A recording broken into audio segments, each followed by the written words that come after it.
জয় গুরু। আজ অনেক দিন পরে আমাদের শ্রদ্ধেয় রাহাদাকে আমরা পেয়েছি বসছি ইষ্ট প্রসঙ্গ করতে। বিভিন্ন কারণে আমরা অনেক সময় আসতে পারি না, কিন্তু আজ বহুত দিন পরে এসছি। আমার সামনে শ্রদ্ধেয় রাহাদা। আমি রাহাদাকে আমার শ্রদ্ধাপূর্ণ প্রণাম জানাই। আর যারা শুনছেন আমাদের এই ইষ্ট প্রসঙ্গ বা শুনে থাকেন যথারীতি, তাদের সবাইকে আন্তরিক প্রীতি, শুভেচ্ছা, ভালোবাসা ও পবিত্র আনন্দিত জয় গুরু জানাই। আজ আমরা ইষ্ট প্রসঙ্গ শুনব।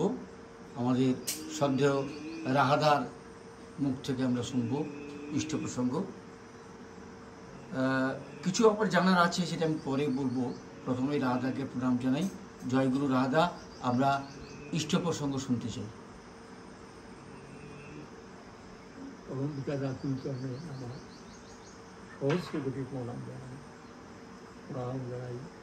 আপনারা যে যেখানে থাকুন না, সবাই তার অপার লাভ করুন, তারা সুখে থাকুন, শান্তি থাকুন, সুস্থ থাকুন, এই আমার একান্ত চাই।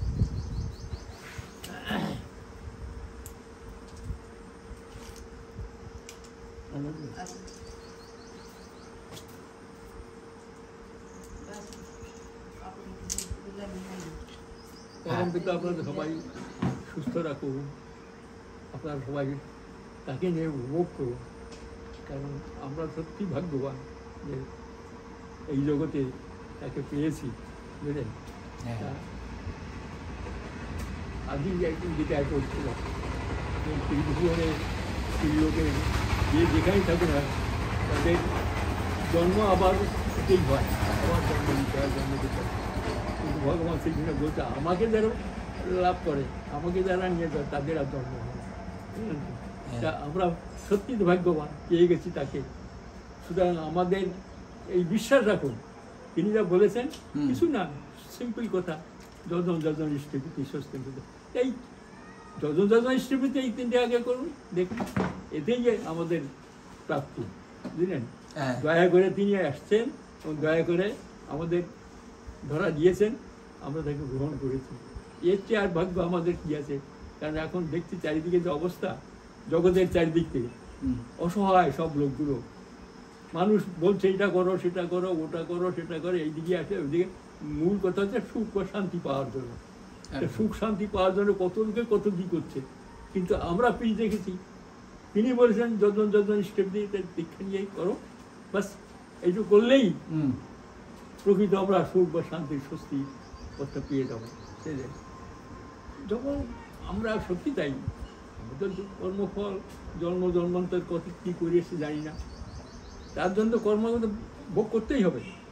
তার মধ্যে দিয়ে কোথায় একটা স্বীকৃতি ছিল, সেই তার জন্য মানে তাকে আমরা পেয়ে গেছি, এবং কত পেয়ে গেছি এই এক জীবনে চলে আসবে। হ্যাঁ, আমি অনেকবার বলেছি যে ঠাকুর নিজের মুখেও বলেছেন যে একজন জিজ্ঞাসা করেছিল যে ঠাকুর যে সদ্গুরু লাভ হলে 3 জন্মের বেশি লাগে না। আমি বলি এক জন্মেই হয়। আমি তো দেখি এখানে অনেকের আসতে হবে না। হ্যাঁ, ওই যে সুশীলদা, আমি অনেকবার বলেছি, ঠাকুর অনেক সব ব্যাপার বলে যেত, মানে ঠিক রাখতে হতেন।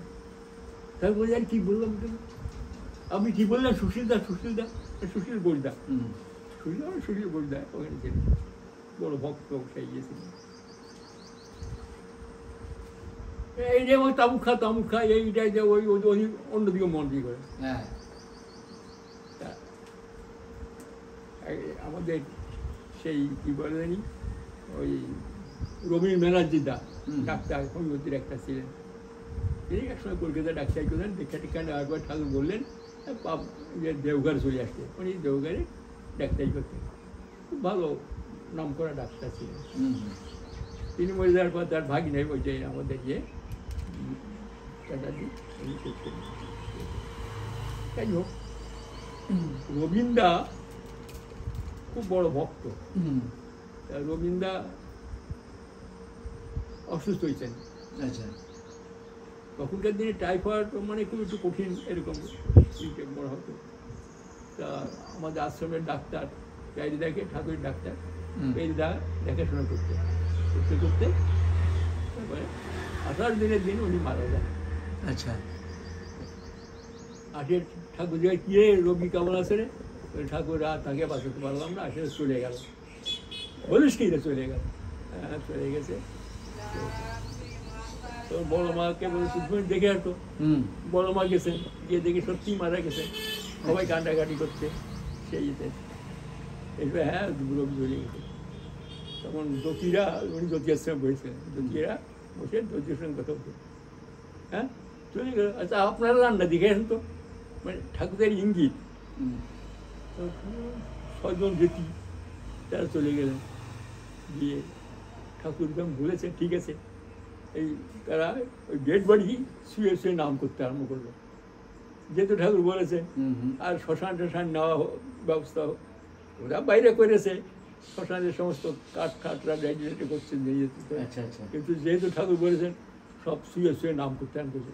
আচ্ছা। করতে করতে করতে করতে হুম। দেখে গে রাত্রে প্রায় 1-1:30টার সময় কেমন যেন চোখগুলো বিড়বিড় করছে। আচ্ছা। আস্তে আস্তে দেখা গেল যে ভোরবেলার দিকে বেশ চোখ টোক খুলে টুলে ই করছে, অবাক হয়ে গেছে লোকে। হ্যাঁ। যাই হোক গায়ে ইয়েছে, গরম হয়ে গেছে, শরীর ইয়ে এসছে, তারা নরকাতে ডাক্তারকে আবার আসছে, আবার ভোট দিয়েছে। ইয়ে বেশ কিছুদিন ধরে টাইফয়েড, তো কিছুদিন পরে আস্তে আস্তে অনেক সুস্থ হওয়ার পরে ঠাকুরের খবর গেছে। হ্যাঁ। কোষ কিরে দক্ষিণে গেছে বলে হ্যাঁ। যাই হোক আবার ওষুধপত্র দিয়ে টিয়ে তারপরে প্রায় 2 সপ্তাহ ধরে চিকিৎসা, তখনকার দিনে চিকিৎসা এরকম ছিল, হ্যাঁ। অনেকটা সুস্থ হওয়ার পরে তখন পয়লা বৈশাখের উৎসব হবে। হ্যাঁ। তখন উৎসব হতো কিনা যাই না, তাই পয়লা বৈশাখ প্রচুর লোকজন আসবে। ঠাকুর দক্ষিণে বসে আছে। আমি বার্মার থেকে, আমার ছুটি ছিল, চলে আসছি, দাদা আর আমি দুজনে। দাদা দুর্গাপুরে চাকরি করে, আমি দাদা আর দুজনে আসলাম। সন্ধেবেলাটায় আমি ঠাকুরের সামনে যা নিয়ে গেছি দেওয়ার জন্য গেছি, আমি সবাই দেখছি জ্যোতি আশ্রম তখন বাস দিয়ে ঘেরা থাকছে, বাসের গাড়ি, কারণ ওই গাড়ি কেউ ঢুকলো না। হুম। তা হুম। সেই সময় জ্যোতি আশ্রমে আমার দাদা অনেকটা জানতেন। হুম। দাদা বলছে দাদা এই দাদা দাদা দাদা দিস একটা রহস্য দিস কেন? মানে কী রে দাদা এইদিকে আলাদা দাদা, সবাইকে শুয়ে দিচ্ছে। তখন একটা জিপ গাড়ি আসছে, হুম। একটা জিপে করে রবিদাকে প্রণাম করাতে নিয়ে ঠাকুরকে। তো ওই বট গাছটার গোড়ায় এসে জিপটা দাঁড়িয়েছে, হুম। আর দুটো লোক ধরে তাকে নিয়ে আসছে, কারণ চলতে পারছে না, হুম। টাইফয়েড হয়ে গেছে শরীরে, তার ঠ্যাং ঠং এই হয়ে গেছে। দুজনে মানে কাঁধে হাত ভর দিয়ে দিয়ে দিয়ে দিয়ে ঠাকুর সামনে এনে ঠাকুর সামনে হঠাৎ শুয়ে পড়ছে সাষ্টাঙ্গ হয়ে। ঠাকুর হাবুর কাছে, ঠাকুর আপনি কেন আবার আমাকে ডেকে নিয়ে আসলেন?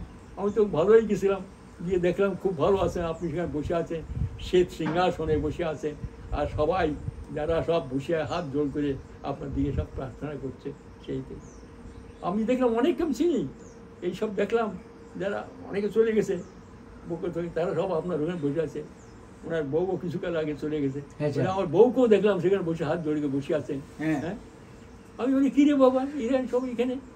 তা আমি ঠাকুর এই তুই চলে আসলি কেন? যা যা তোর কাজ আছে এখন বাকি আছে, যা যা ও চলে যা যা যা। ঠাকুর কেন আমাকে ফিরে আনলেন? খুব ভালো, আহা কি সুন্দর জায়গা, ওরে বাবা মহা আনন্দে বসে আছে সবাই। সেই ধ্বনি হচ্ছে, নানারকম শব্দ হচ্ছে, ই হচ্ছে, আর কি আহা এত মধুর জায়গা, আপনি কেন নিয়ে আসলেন আমাকে? ঠাকুর আহা দেখলাম সেখানে কি যে কোষ তুই, হ্যাঁ আপনি বসে আছেন শ্বেত সিংহাসনে বসে আছেন। পরবর্তীকালে অনেক ভালো হয়ে চিকিৎসাটা করেছেন সে। দেখেন বলে আমি অনেকে দেখলাম এখানে সব যারা অনেক আগে সৎসঙ্গী মরে গেছে চলে গেছে বক্তা বসে আছে, আপনার সামনে হাত ধরতে বসে আছে। সেই দেখেন এটা আমার নিজের ইয়েতে দেখাবার সময় এই রবি ব্যানার্জি। হ্যাঁ, আবার ঠাকুর একদিন বলেছেন এই যে সুশীলদা তারা আসতে হবে। তা আমরা সত্যি জন্মান্তরে স্বীকৃতি না থাকলে এর সদ্গুরু লাভ হয় না। সৎ নাম পেয়েছি, তিনি বলে দেন যখন যখন ইষ্টভীতি এইগুলো করুন, করার করবে কোনো কিছু না করে যান, দেখেন নিশ্চিন্ত করে। আর একটু করতে পারবেন, কারণ কারণ আমাদের ব্রেন তো ইয়ে না, কারণ এত সস্তা কে তাকে পাওয়া যায়, একটু করতে মানুষ এই যে প্রথমত নাম ধান করতে পারে না, কারণ কেন এখন যে কত পরিবর্তন হয়ে গেছে। তো আমরা যেটা যখন ছিলাম তখন ধরেন ফান্ডামেন্টাল জিনিস এই নাম করে যারা নিরামিষ না খেলে এই নামে বুঝতে পারবেন না, ধাক্কা মেরে ফেলে দেবে, বলবেন আমি শেষেই এই কয়েক মিনিট করার পর যেমন ছটফট ছটফট করবে, কিছু তো কাটা কাটা কাটা কাটা কাটা কাটা কিছু কন্টিনিউ টানতে পারবে। শরীরটাকে ঠিক রাখতে হবে, নিরামিষ খেয়ে খাদ্যটাকে খুব ঠিক রাখতে হবে, নাহলে হবে না তো। আজকে কত সোজা গেছে, বলতে রবি শুক্রবারে কি হয়, আরে একদিন না রাখলে কি হয়, সমস্ত শরীরের বৈধানিক কোষগুলো সেগুলোকে ঠিক রাখতে হবে। ঠিক, কারণ নামের একটা প্রচণ্ড শক্তি আছে, হ্যাঁ। এই শক্তিটা আর আমিষাসী তারও একটা আলাদা অ্যাকশান আছে, দুটো গিয়ে ধাক্কা খাচ্ছে, একটার সঙ্গে একটা মেশে না। যারা একটু নামধান না দেওয়া বলে বুঝতে পারবে, হ্যাঁ ধাক্কা খাচ্ছে, তাহলে হয়তো দেখা গেল 5 দিন 5 দিন করলেন কোনো কাজের কাজ কিছু হয় না।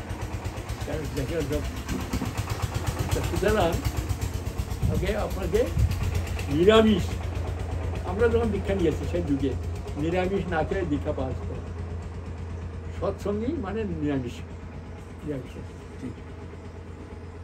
কত এখন দেখি কি বুঝি না তো, এইসব কারা করছে, কোথাতে করছে, যে খাচ্ছে কয়েকটি শুক্রবারে, আর সব একদিন না খেলে কি হবে, কারণ বৈধানিক কোষগুলো তো আপনার ইয়ে হয়ে গেছে। ঠিক, কারণ আমরা তো কতকাল আগে আমরা মাছ খেয়েছি, তারপর তো দীক্ষা নেওয়ার পরে আজ 80 বছর হয়ে গেছে, দীক্ষা আমার হয়ে গেছে।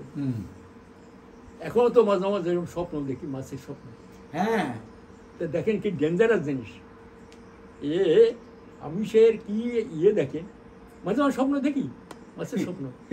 কি অবস্থা এতদিন পরেও, এতদিন পরও। তা সুতরাং যা সস্তা না যে শুক্রবারে একদিন খেলে বোধহয় আমি পবিত্র হয়ে গেলাম। সুতরাং আগে নিরামিষ খা, আমি প্রত্যেক সৎসঙ্গে বলবেন, তারপর নাম ধ্যান করেন, তাই দেখবেন কতদিন লেগে যায় ওই শরীরের বৈধানিক কোষগুলোকে ই করতে, বেশ কিছু কাল লেগে যাবে।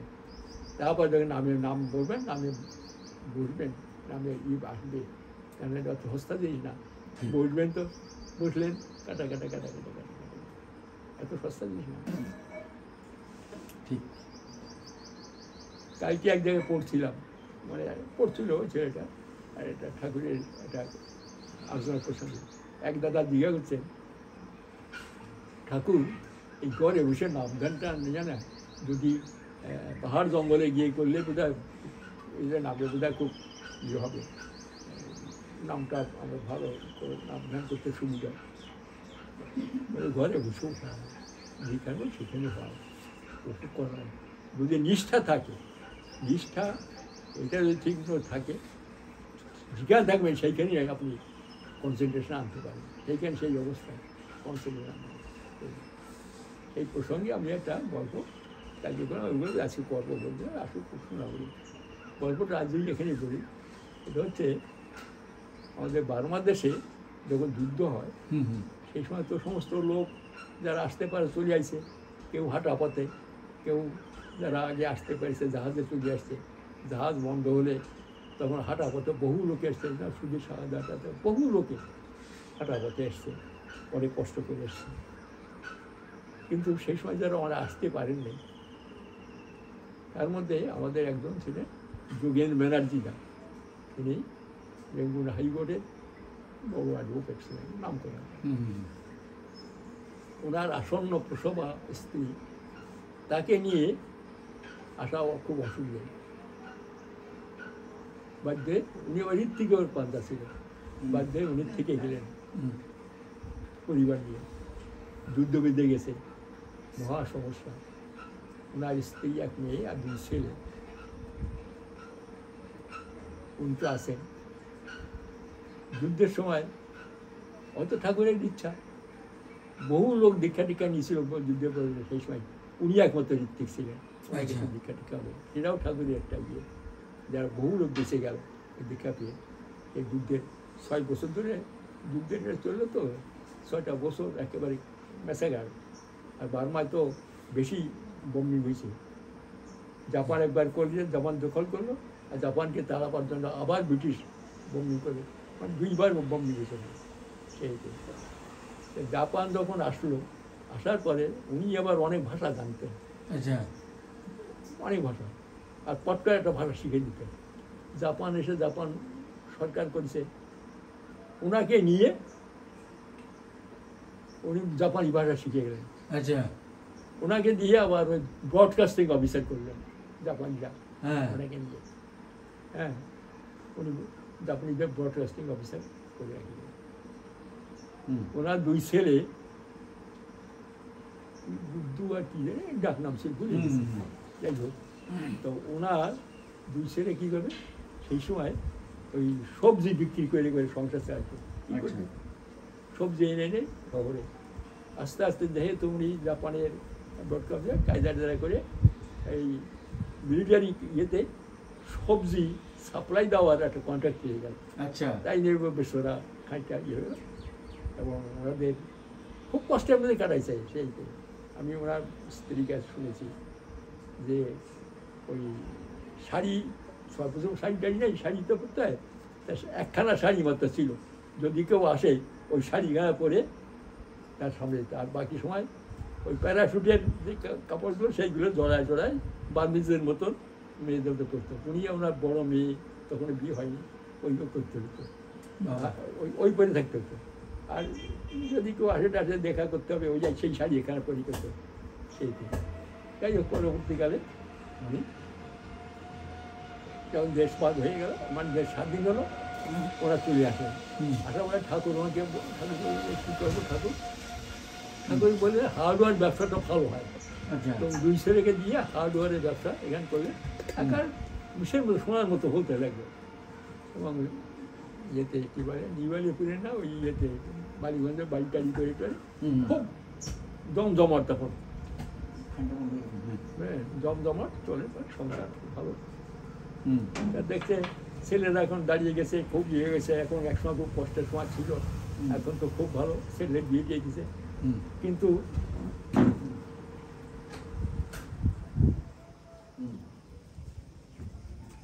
বলুন, বিয়ে দিয়েছে, কনসেন্ট্রেশন নষ্ট হয়ে যায়। হ্যাঁ, মানে ফ্যানটা বন্ধ করেছিলাম, বুঝতে পেরেছি।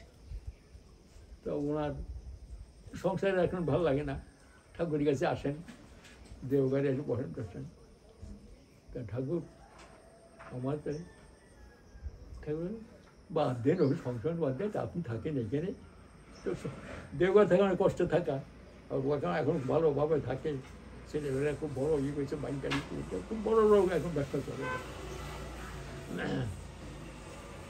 ঠাকুর আমি ভাবছি এই সংসারে বসে সাধারণ প্রধান ইচ্ছা যায় ওই হরিদ্বারে, মানে ঋষিকেশে গিয়ে কি ওই পাহাড়ে যে একটু নাম ধ্যান করি, পাহাড় অঞ্চলে গিয়ে ওখানে সাধারণ প্রধান করা যায়। আরে ঘরে বসে হয় দাদা, ঘরে বসেই করেন না, যা আছে ওতেই হবে, যা করছেন এইভাবেই হয় না। ঠাকুর আমার মানে সংসারে এখন খুব কষ্টে কাটিয়েছে, এখন খুব বড় ইয়ে, তো যারা বউটৌ আসছে, ছেলে বউটৌ, মানে সেভাবে চলে টলে না, ওটা খুব খারাপ লাগে। তাই সংসার করতেছে, নির্জনে থেকে নাম ধান করি, পাঁচ জীবনটা কাটাই না। না দাদা থাকে, এইখানেই থাকে। আর দেওঘরে আনন্দবাজারে খাওয়া, কষ্ট যদি করতে হয় তাই যাই, পাহাড় জঙ্গলে গিয়ে নাম ধ্যান করে সাধু সন্ন্যাসীরা করে। দাদা ও আপনাদের জন্য না, আপনারা এইখানেই বলে করেন, এই যা আছে এইতেই হবে। না ঠাকুর যাই দেখেন, তিনি লোটা কম্বল কিনলেন, সব কিছু কিনে, কম্বল কিনে টিনে মানে সেজে গুজে চলে গেলেন। ঋষিকেশে গিয়ে একটা মন্দিরের সঙ্গে যোগাযোগ করলো, সেখানে গেলেন, আর সেখানে গিয়ে ওই জঙ্গলে ই করে। আর পাহাড় দেশে যখন প্রথম বৃষ্টি আসে, সেই যে প্রথম 1 মাস 1.5 মাস সেই জল অত্যন্ত মানে খুব খারাপ হয়, পেট খারাপ খারাপ করবেই। প্রথম বৃষ্টি, প্রথম বৃষ্টির জল হ্যাঁ। আমাদের দেশে খুব কষ্টকর। হুম, ওই জলটা বেশিরভাগ লোকের পেট খারাপ করে, আচ্ছা, কিন্তু ওই জায়গায় যারা থাকে তারা অভ্যস্ত হয়ে গেছে টানে টানে। হুম হুম তো উনি তো নতুন গেছেন, হুম সেই আরম্ভ হয়ে গেছে। সে তো আমাশা দেখা দিয়েছে, সেই আমাশা সারে না। হুম, আমাশায় সে ওইখানে এইরকম হয়ে গেছে। ঠাকুর কাছে চিঠি লিখেছেন, হ্যাঁ ঠাকুর আমি কী করবো আমাশা বুকে থেকে। তা আমাশা সারার জন্য ডাক্তার দরকার, তো ডাক্তার তো এই দেশে আসেন না, ডাক্তার দেখেন। এসছে, এসে এই মোটা সোটা লোক ঠাকুরের কাছে এসে রেখেছে। এই কী করলেন আপনি? হুম, ঠাকুর আপনাকে বললাম না, ওই যে যেখানে থাকেন সেইখানে নিষ্ঠা যদি থাকে সেইখানেই ওই এই নাম সেইখানে বসে করা যায়, সেইখানে করলেই হয়, বুঝলেন? হুম, তা এই যে আমরা অনেক সময় তো ভাবি তো হুম, যে ছেলে মেয়ের সব তারা দিয়ে বউকে সরাও, আমি এখন নামে পড়বো, দরজা জানলা বন্ধ করে করতে আরম্ভ করবো।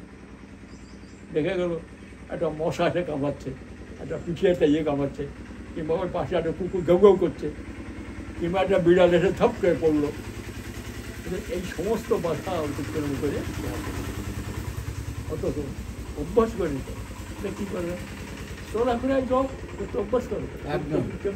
মহামুহূর্তে নাম ছেড়ো না, নাম ময় থাকো, করতে করতে যখন যেখানে বলবে সেখানে ছেড়ে দেবে, হয়ে যাবে। একদিন হয় না, অভ্যস্ত, সহজ অথচ কঠিন। খুব সহজ পন্থা ঠাকুর দিয়েছেন। একদম। চলাফেরায় জব, চলতে ফিরতে স্বপ্ন নাম করেন, চলতে করতে করতে করতে, ঠিক আছে। সাপোজ ধরুন আপনার একটা কোর্টে কেস হচ্ছে, আপনি কী করবেন? একটু ধ্যান রাখবেন,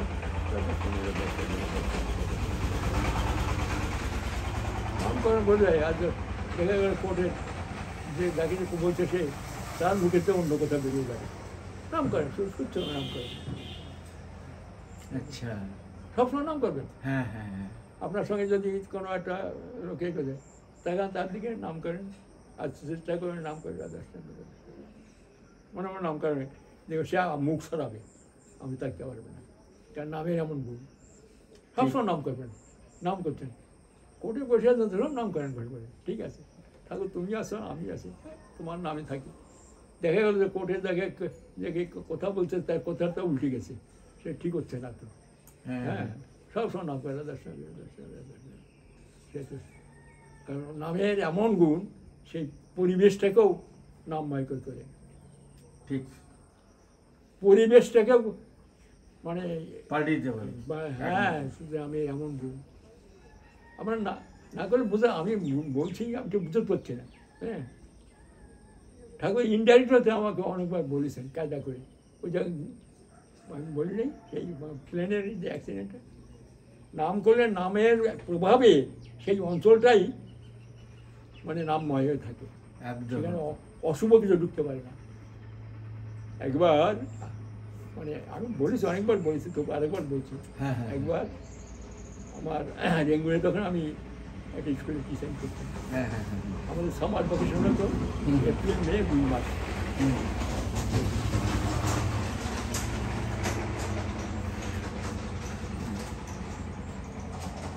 2 মাস তা প্লেনে আসছে, আসা আগে কিন্তু জাহাজে আসতাম, এখন এসব সুবিধা হয়ে গেছে, প্লেন আসা যা করা যায়।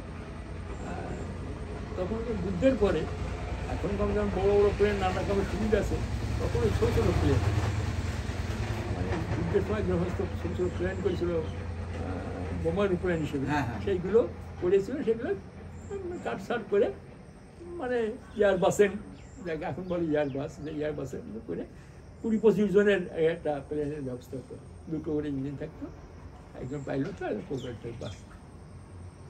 তাই সেই সব প্লেন চলতাম আমরা, ভাইকিংস, ডাকোটা, নাম থাকতো। তা আমরা আসছি একবার রেঙ্গুন থেকে, ছুটিতে আসবো,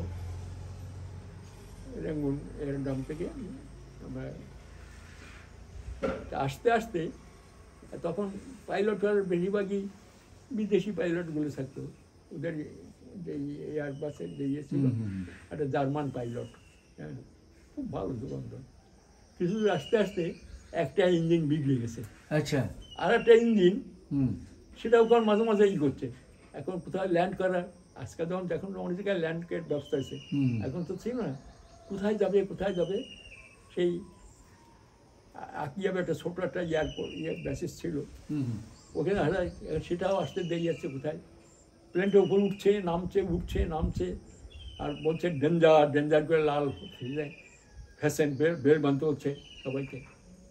এয়ার হোস্টের যে ছিল যে মেয়েটা, সে সবার বেল বেঁধে দিচ্ছে। তা আমি বাঁধছি না, আমি বসে নাম করছি দাদা। আমার পাশে একটা মানে ব্রিটিশ দম্পতি, অল্প বয়সের ছেলে আর মেয়ে, স্বামী স্ত্রী দুজন পাশে বসে আছে। ওইখানে একটা ওষুধ কোম্পানিতে তার কাজ করতো, ওষুধের কোম্পানি গেছিল। তারা যাবে কোথায় জানি, কলকাতা থেকে দেখে বসে আছে।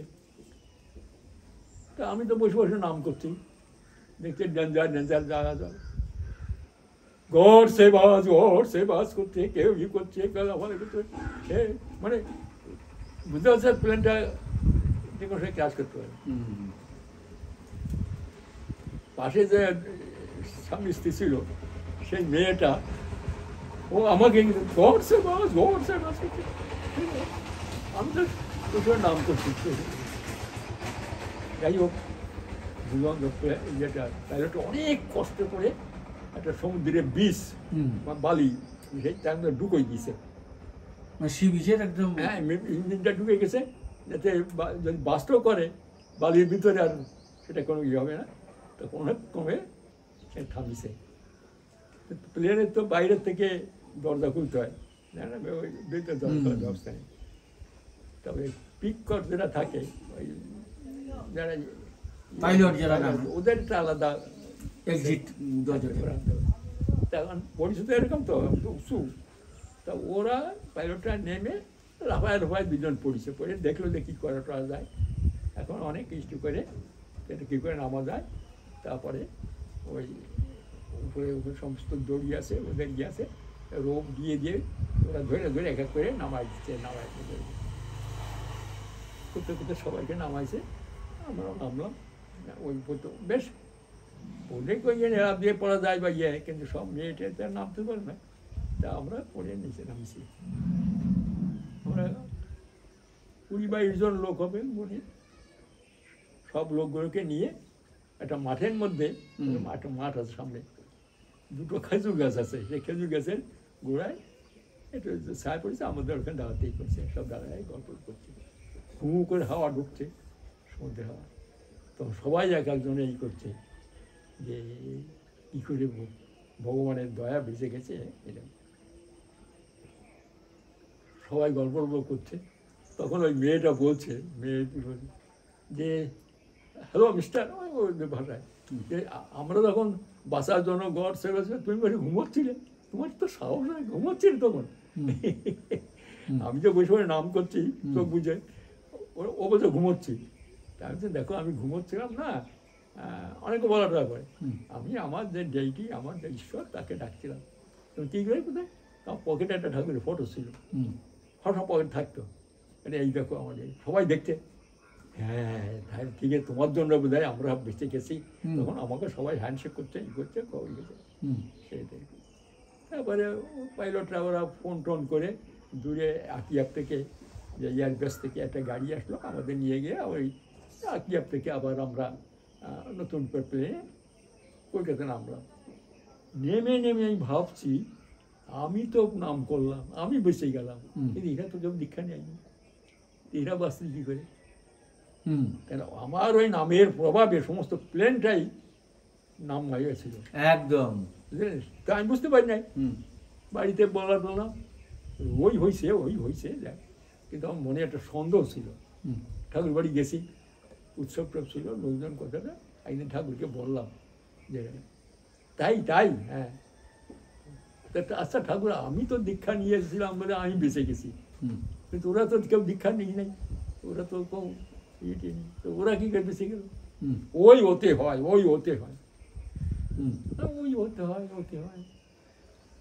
ঠাকুরের কাছে তার কি প্রশ্ন করবো?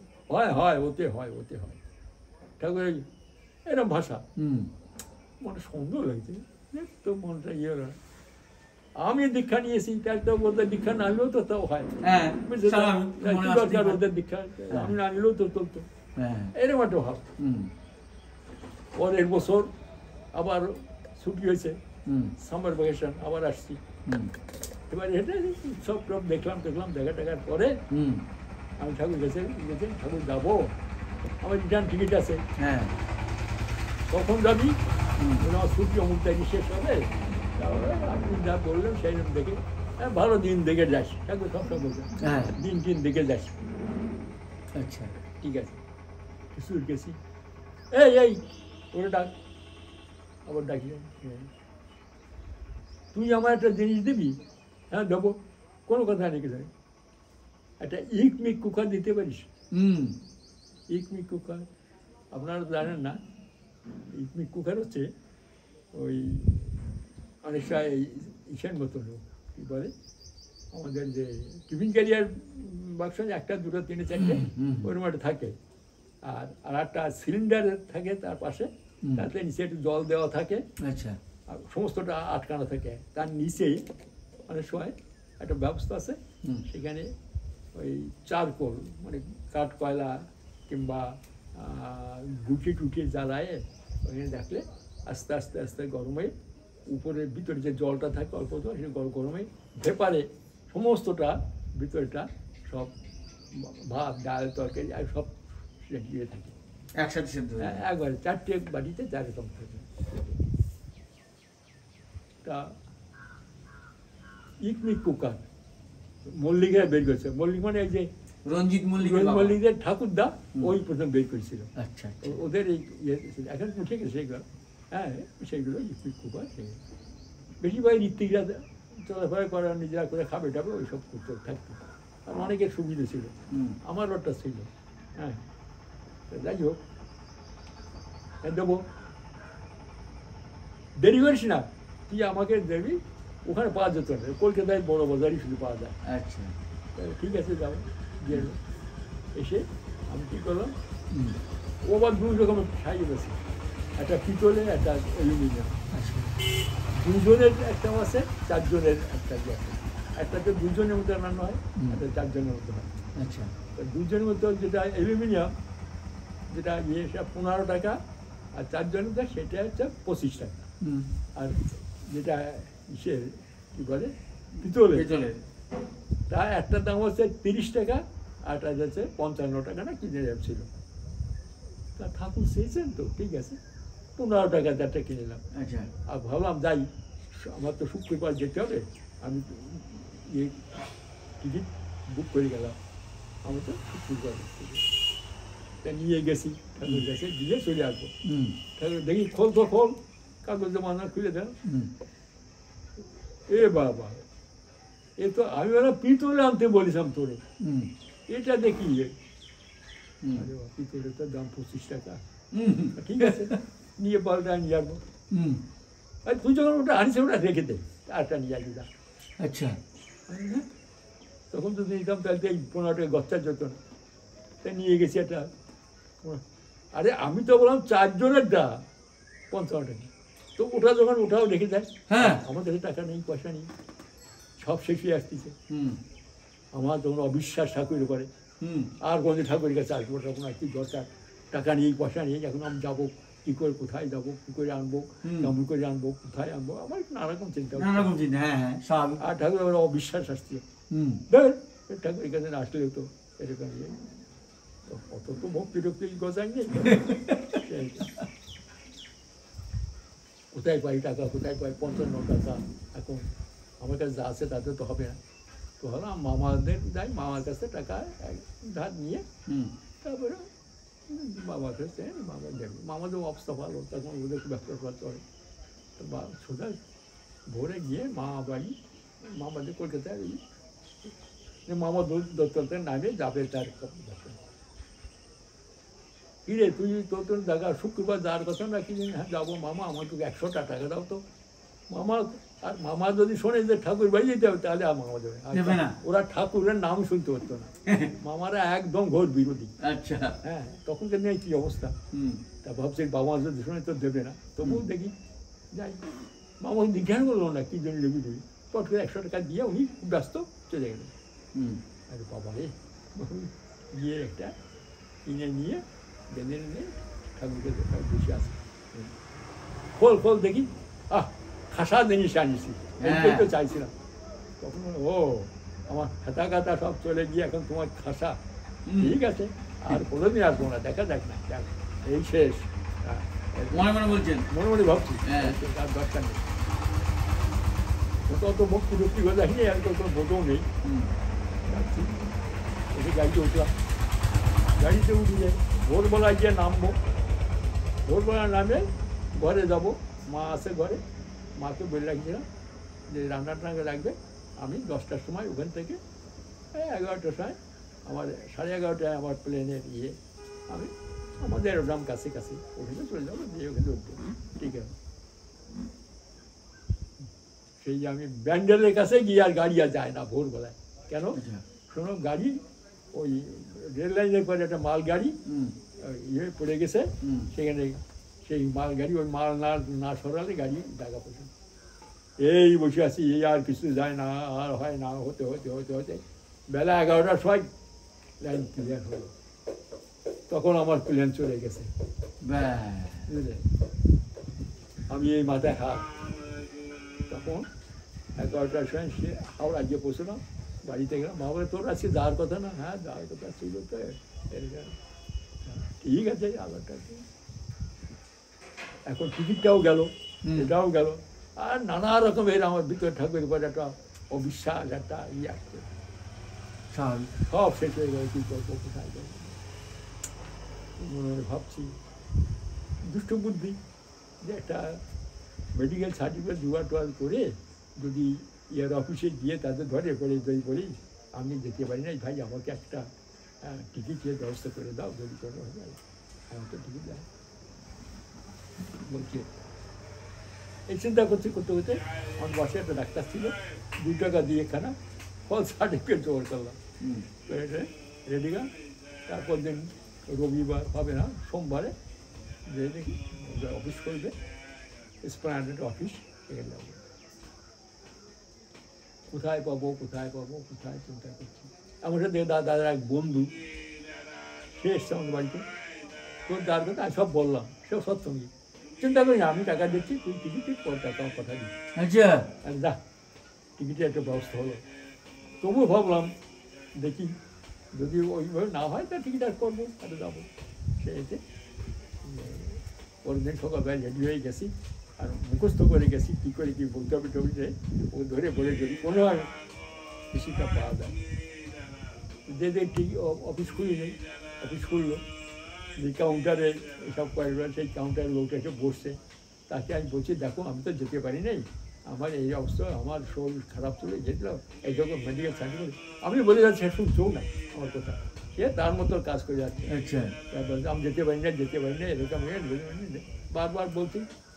তা বলছে ঠিক আছে ওপর শুনলে বললাম কেপিরা কবে ফ্লাইট কবে শুনে ফ্লাইট শুক্রবার ছিল আমাদের, কোথায় ইউনাইটেড বাংলাদেশের গিয়ে কবে ফ্লাইটে, কী নাম তোমার বলছে, বললাম যে আমার কেপিরা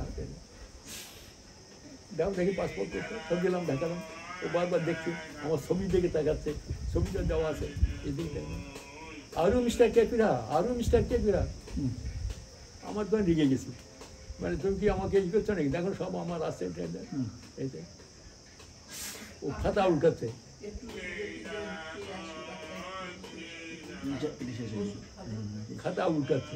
খাতা উল্টায় দেখছে যে ও ওদের সেই ইয়েতে আছে 21 জন প্যাসেঞ্জার, 21 জন প্যাসেঞ্জারের মধ্যে 1 নম্বরে হচ্ছে আমার নাম, আচ্ছা 20 জন গেছে, একজন যায়নি, কে যাই নেই তাকে খুঁজে বেড়াতে, কারণ ওই আছে ইন্স্যুরেন্স করা আছে, টাকাটা সব ক্লেম করবে, কোথায় করবে, এখন এই লোকটা যদি আবার টাকা ক্লেম করবে, কোথায় আছে তারে খুঁজে না আপনার মুশকিল, খোঁজাখুঁজি করতে হবে কয়েকদিন ধরে, তারপরে খুঁজে তারপর কাম ইনসাইড, ও গিয়ে আমাকে ধরে নিয়ে ওদের ম্যানেজার যে সে আসছে পাঞ্জাবি ছেলে দাঁড়িয়ে আছে অল্প বয়স, তাকে ধরে যে স্যার এই যে সেই যে লোক পাওয়া যাচ্ছে না সেই যে কেপি হাইডে দেখি পাসপোর্ট নিল নিয়ে ভালো করে বই বলে আরও মিস্টার বিশেষ গড সেভ ইউ বলে আমার দয়া করলো। আমি তো কিছু বুঝতে পারছি না, তখন আপনি বুঝতে চান? আমি বুঝতে পারছি না কী ব্যাপার। তখন সে বললো যে দেখো এরকম ব্যাপার, সমস্ত জিনিস কিন্তু একজন যাইনি তাকে আমরা খুঁজে পাচ্ছি, কারণ ইন্স্যুরেন্স ক্লেম করবে ই করবে ব্যাঙ্কে আমাদের গন্ডগোল করতে পারে, তুমি বাঁচাইছো আমাদের। তারপরে তুমি আমাকে কীভাবে বাঁচাইছো, চিন্তা করো তোমাকে আমরা একটা টিকিট দিচ্ছি ফ্রি, বুঝলে, তুমি আমাদের বাঁচাচ্ছে, আমাকে একটা ফ্রি টিকিট দিয়ে দিল, মিষ্টি এনে চা টা এনে খাওয়া টায়। আমি ঠাকুর ওই যে আমার মনের যে দ্বন্দ্ব ওতেই হয় কেমন একা নামেতে পুরো প্লেনের লোকগুলো বেঁচে গেছিল। এবার আমি যাইনি, নামও হয়নি, পুরো প্লেনটা ক্র্যাশ করছে, পুরো প্লেনটাই ক্র্যাশ করছে একদম। এই প্লেন কেউ ঠিক নামের প্রভাব যতদূর যায় ততদূর করছে। ঠাকুর কী করে আমাকে, শুধু কি তাই, ঠাকুরের উপর যে রাগ করেছিলেন, ঠাকুর তো আপনাকে থাকে হবে অভিমান থাকে। এই যে ধরুন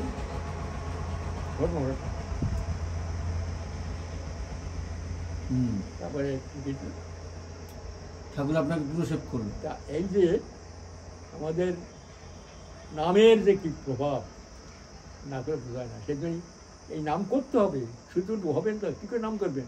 আপনি আমিষ খাবেন, আমি বুঝি না। সৎসঙ্গী তাদের ভালো করে দীক্ষা যখন নিয়েছে তাকে আর কতদিন খাবেন? মাছ খাবেন, কী দরকার?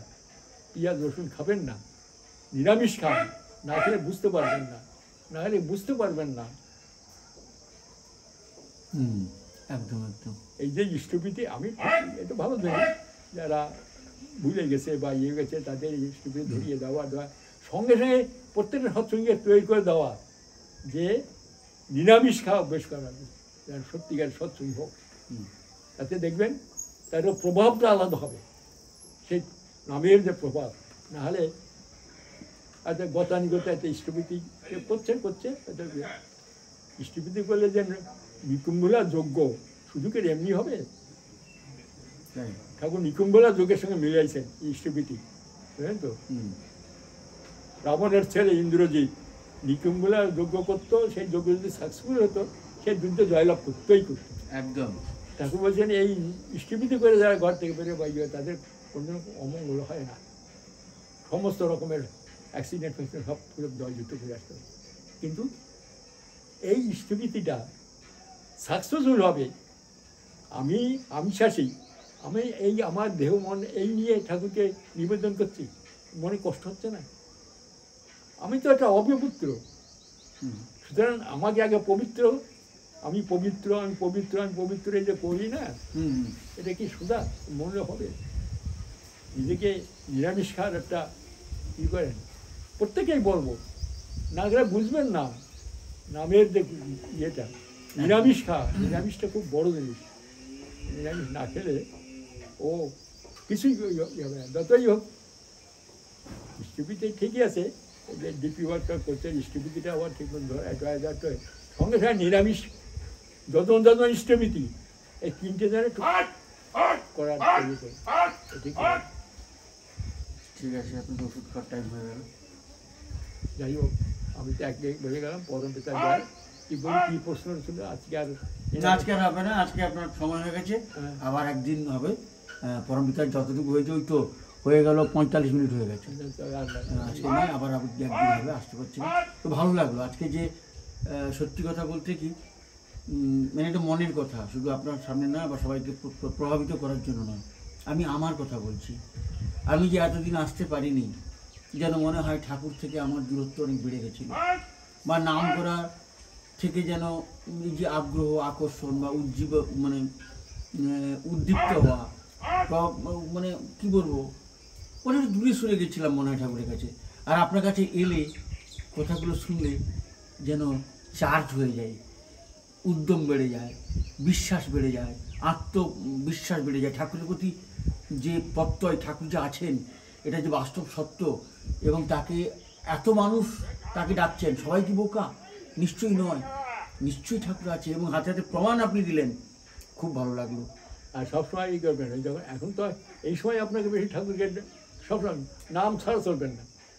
কোর্টে যাচ্ছেন তো একদম করছেন, ও করে উকিলের যা কথা কথা বলে ওই কথা বলে, আপনি ওখানে নাম করেন দেখবেন যে ওদের কথা যেটা বলবে একটু উল্টো চলে যাবে, যাবেই, কারণ সেটা নামের এমন গুণ। সুতরাং আপনি নাম করে যাবেন, আপনি তো ইষ্টময় থাকেন, কে কে আপনাকে কে চুলও ধরতে পারবে না। ঠিক বললো না, আমার চুলও কেউ ধরতে ঠাকুর আমি তো ঠাকুর ধরে রাখিছি, তা তুই কোনটা ধরিস? বলে কি মাথার চুলটা ধরিস না মাথার নাকটা ধরিস? হ্যাঁ, নাম করো সবসময়, নামের সঙ্গে থাকো। ঠাকুর ধরো আমার নামময় থাকা, সবসময় নাম, সব নাম করে। আমি চলছেন সবসময়, এটা সুযোগ আপনার, খুব করে নাম করে, যা আবার হবে দেখে, আমি তো জানি যা হবে হবে, নাম করি, দেখে দেখে কী হয়। ঠিক ঠিক ঠিক। দেখা গেল যে কোর্টের সেই যাদের কলম উল্টে চলে গেল, হ্যাঁ যেতে পারে, মানে নামের এমনি ইয়ে। তিনি রক্ষা করার জন্য তিনি তো মালিক, তিনি মালিক। তুমি তো জানি, আমি জানি, আমি জানি আমার কি হতে পারে, তাহলে আমি তো নাম করছি, করি, দেখা যাক কি হয়। ঠিক ঠিক ঠিক ঠিক, একদম ঠিক। যাই হোক, তাহলে আজকে সময় হয়ে গেছে। পরম পিতার আত্মিক চরণে আপনার শ্রীবৃদ্ধি, সুস্বাস্থ্য এবং সুদীর্ঘ জীবন প্রার্থনা করি।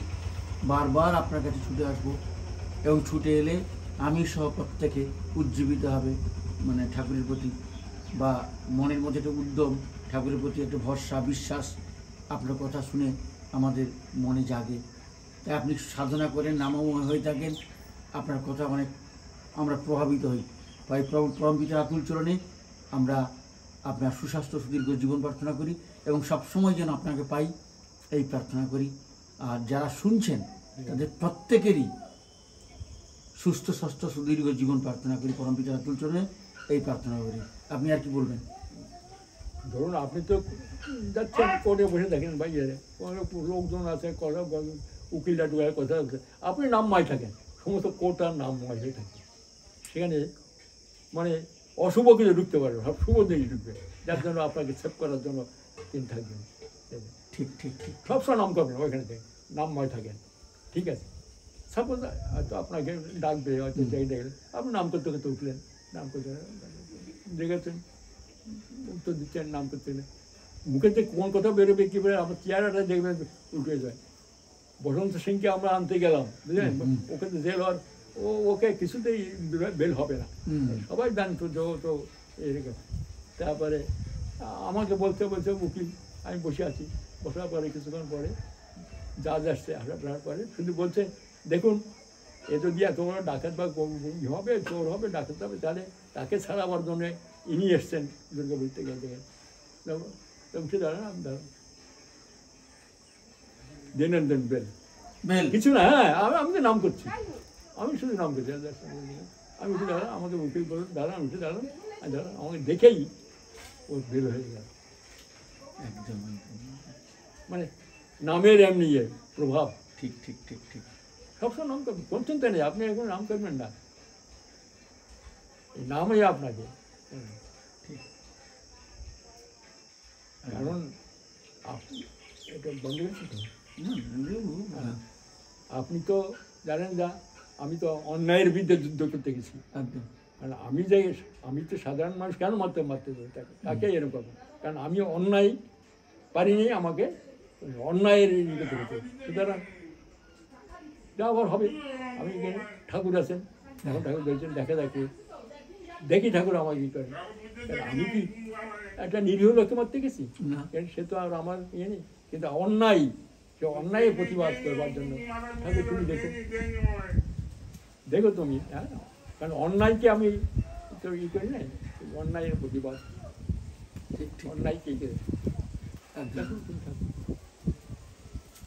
আমি জানি আমি কি পাপ করছি, আমি তো ইচ্ছা করে তাকে মেনে এসে তো নিরীহ লোক দেখে করবো অন্যায়। হ্যাঁ হ্যাঁ হ্যাঁ, তুমি দেখো ভুল ভ্রান্তি যা হয়ে থাকে তুমি দেখো। একদম একদম রাধাস্বামী রাধাস্বামী রাধাস্বামী জয় সবসময় রাধাস্বামীর নাম কথা ওটা ঢুকছেন ঢুকে দেখবেন ওই ওই পরিবেশটাই অন্য হয়ে যাবে। ঠিক ঠিক ওরা কি কথাটা বলছে বলুক গে চাইতে আপনি মানে নাম করে যাবে খুব সিক্রেট বলে দেন ওটা কথা। একদম একদম একদম। যা আবার হবে হ্যাঁ হ্যাঁ আমি তো জানি শাস্তি হবে। রাধাস্বামী রাধাস্বামী একদম। জয় গুরু। জয় গুরু জয় গুরু।